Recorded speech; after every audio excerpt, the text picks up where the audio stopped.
supérieur, des objets circulaires avec une perforation centrale sont produits. On les appelle des rondelles perforées. Ils sont extraits d'omoplates de bovidés et présentent des gravures sur une ou deux faces. Généralement, les archéologues les interprètent comme des ornements à coudre sur les vêtements. Mais un exemplaire exceptionnel ne laisse aucun doute quant à sa fonction et se révèle être ni plus ni moins que l'ancêtre du cinématographe. Le chamois de la logerie basse, probablement daté du Magdalénien, est un thaumatrope.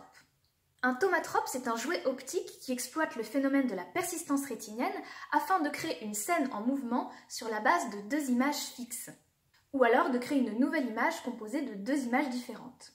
Le thaumatrope doit être mis en mouvement à l'aide d'une ou plusieurs ficelles selon un mouvement rotatif. La rondelle perforée de la logerie basse présente sur ses deux faces le même animal, mais dans deux positions différentes. Lorsque l'on l'active, cette pièce permet donc de visualiser un petit chamois qui replie ses pattes vers son ventre, comme pour exécuter un saut.